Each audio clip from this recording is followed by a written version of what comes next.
बिस्मिल्लाहिर्रहमानिर्रहीम। अस्सलाम वालेकुम नाज़रीन, मैं हूँ फयाज़ राजा और आप देख रहे हैं आपका अपना यूट्यूब चैनल।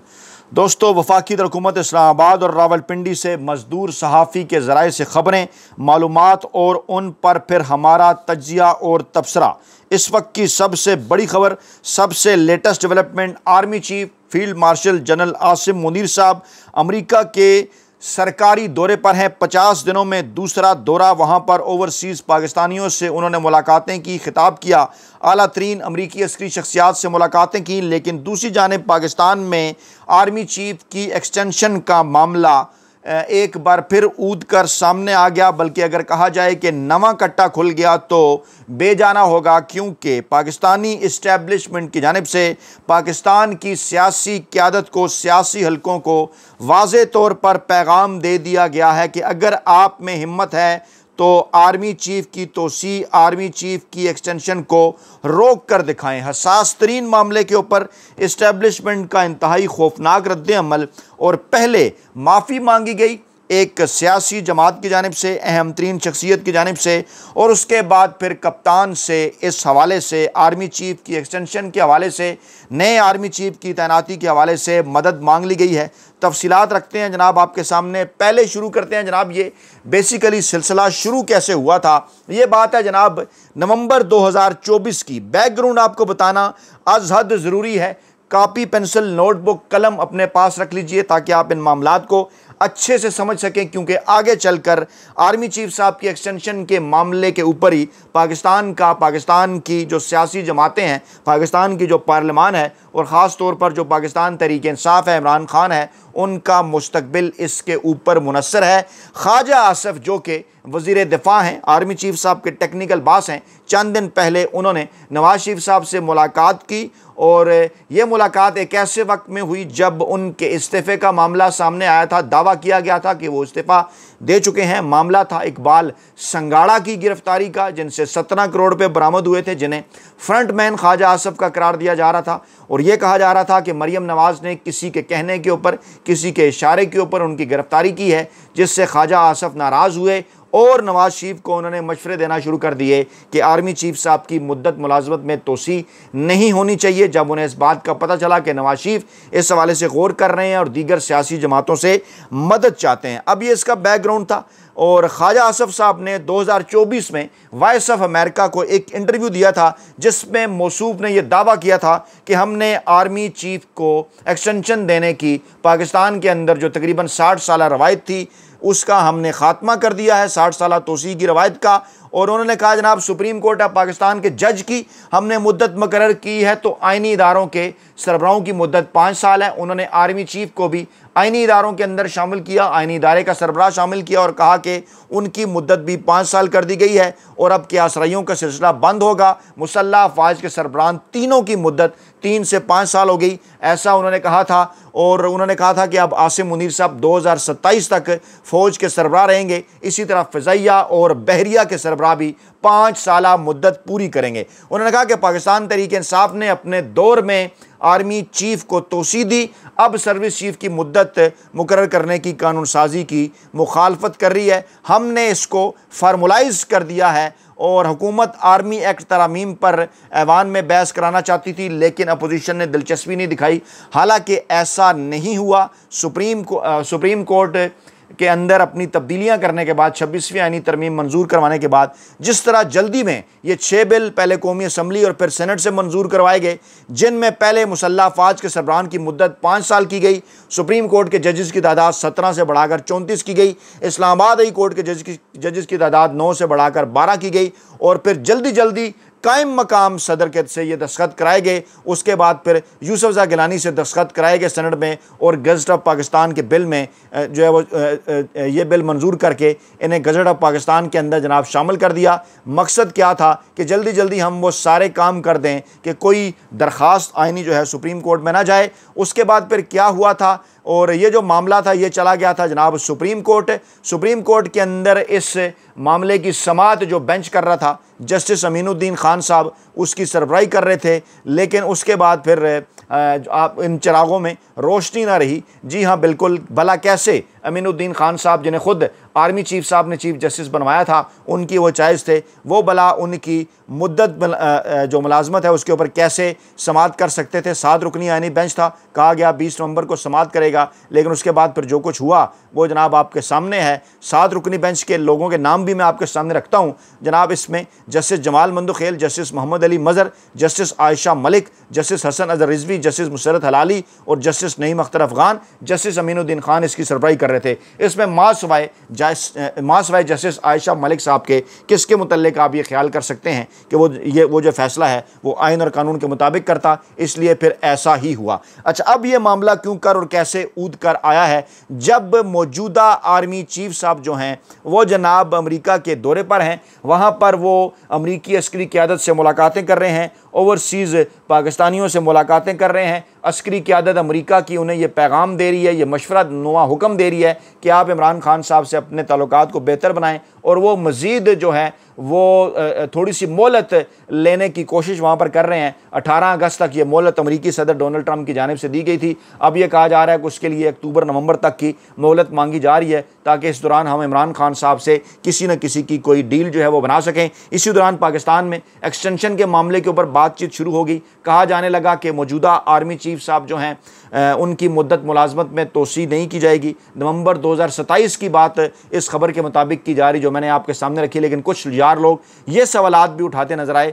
कि पहले जनाब इस मामले का कज़िया तो हल कर लें। नवंबर 2025 तक आर्मी चीफ साहब की मुद्दत थी। ये मामला सुप्रीम कोर्ट ऑफ पाकिस्तान के सामने दोबारा जा सकता है, और सुप्रीम कोर्ट इस हवाले से अब के बार कोई मुख्तलिफ राय रखती है। फिर चीफ जस्टिस साहब की तबीयत ख़राबी के हवाले से इतलात आई। इमरान खान साहब की ज़मानतों का केस 12 अगस्त को लगा हुआ है। ये तमाम तर चीज़ें अगर डाट कनेक्ट्स करें तो वाज़ह नज़र आता है कि पाकिस्तानी इस्टेब्लिशमेंट इस वक्त जनाब बड़ी जल्दी में नज़र आती है, और पाकिस्तान तहरीक इंसाफ को ऐसे मौके के ऊपर किसी साबका एक्सटेंशन के ऊपर बात करने की और उस पर माफ़ी मांगने की भला क्या ज़रूरत थी। डेफिनेटली कुछ तो है ना जो पक रहा है, कुछ तो है जिसकी पर्दादारी है, कहीं ना कहीं बात हो रही है पाकिस्तान तहरीक इंसाफ से, क्योंकि रवाबित किए गए हैं, मदद मांगी गई है जनाब नून लीग की जानिब से कि इस मामले में हमारी मदद करें, हमें इस मामले से निकालें, ताकि आगे चलकर किसी न किसी तरीके से सियासी जमातों के पास कुछ इख्तियारात जो हैं वो बाकी रहें। असद कैसर साहब ने आज एक इंतहाई अहम तरीन और बड़ी प्रेस कॉन्फ्रेंस की, जिसमें उन्होंने इस बात का एतराफ़ किया कि साबिक army chief general Qamar Javed Bajwa को एक्सटेंशन देना हमारी सबसे बड़ी गलती थी, और हम कौम से इस गलती के ऊपर माफ़ी मांगते हैं। इस्लामाबाद में वो प्रेस कॉन्फ्रेंस कर रहे थे, उनके साथ महमूद खान अचकज़ई थे और साबिक गवर्नर सिंध मोहम्मद ज़ुबैर भी थे उनके साथ शामिल। मोहम्मद ज़ुबैर जो कभी नून लीग का हिस्सा रहे, कमर जावेद बाजवा से मुलाकातें करते रहे, नून लीग के साथ मामलात को बेहतर बनाने के हवाले से उनको साथ बढ़ाकर ये प्रेस कॉन्फ्रेंस करना बड़ा मानी खेज़ है। महमूद खान अचकज़ई को साथ बनाकर इस किस्म की प्रेस कॉन्फ्रेंस करना बड़ा मानी खेज़ है, और साथ में ये कहना कि आइंदा किसी इस किस्म के फैसले का हिस्सा नहीं बनेंगे। ये बात इस वक्त करने की ज़रूरत, ज़रा सोचिए ना, वो लोग जिन्हें मजदूर सहाफ़ी के ज़राए पर उनकी ख़बरों पर एतराज़ है, वो ज़रा इस बात पे गौर करें कि मजदूर सहाफ़ी आपको बार बार ये बात कर रहा है कि जनाब इस वक्त आर्मी चीफ़ की एक्सटेंशन का मामला ज़ेर गौर है, चल रहा है, दी जानी चाहिए या नहीं दी जानी चाहिए, बात हो रही है इसके ऊपर। नवाज़ शरीफ और ख्वाजा आसिफ की मुलाकात इसी ज़मन में थी। इमरान खान साहब को पैगामात चौधरी निसार के ज़रिए इसी हवाले से पहुँचाए जा रहे हैं। पीपल्स पार्टी ने भी रब्ता किया है। ये तमाम तर चीज़ें कहाँ लेकर जा रही हैं। असद कैसर का ये बयान देना कि इस किस्म के किसी फैसले का हिस्सा नहीं बनेंगे बड़ा मानी खेज़ है। उन्होंने कहा कि जनाब जनरल बाजवा को एक्सटेंशन देना हमारी सबसे बड़ी गलती थी। बाजवा को एक्सटेंशन देने की संगीन गलती पर हम कौम से माफ़ी मांगते हैं और आइंदा इस किस्म के किसी फैसले का हिस्सा नहीं बनेंगे। मोहम्मद ज़ुबैर साहब ने भी कहा कि अप्रैल 2022 के बाद अब तक की लोगों की क़ुव्वत ख़रीद में 60% तक कमी आ चुकी है। जी हाँ, बहुत बड़ा इंकशाफ उन्होंने भी किया। नून लीग का वो हिस्सा रह चुके हैं। उन्होंने कहा कि जब से इमरान खान साहब की हुकूमत छीनी गई है, उनकी हुकूमत जाने के बाद गुज़श्ता तकरीबन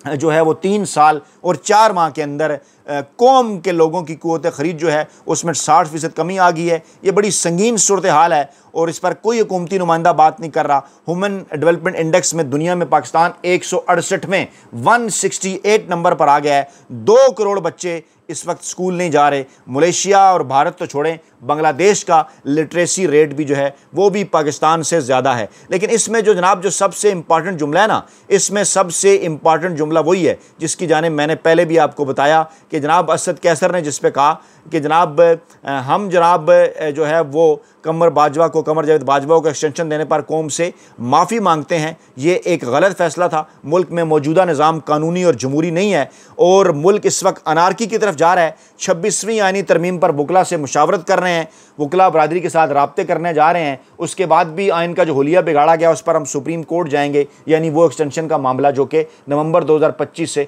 2027 तक 3 से 5 साल मुद्दत मौजूदा आर्मी चीफ की गई। साबिक स्पीकर कौमी असम्बली ने यह भी कहा कि मुल्क का निज़ाम ठीक करने के लिए हम मानते हैं कि डायलाग की ज़रूरत है। इमरान खान समेत तमाम रहनुमाओं के खिलाफ मुकदमात का फैसला मेरिट पर होना चाहिए, लेकिन डायलाग उनके साथ हों कि जिनके पास वाकई कुछ देने का किसी किस्म का इख्तियार हो। और फिर उन्होंने कहा कि मैं अपोजिशन लीडर नहीं बन रहा, उमर अयूब जल्द वापस आएंगे।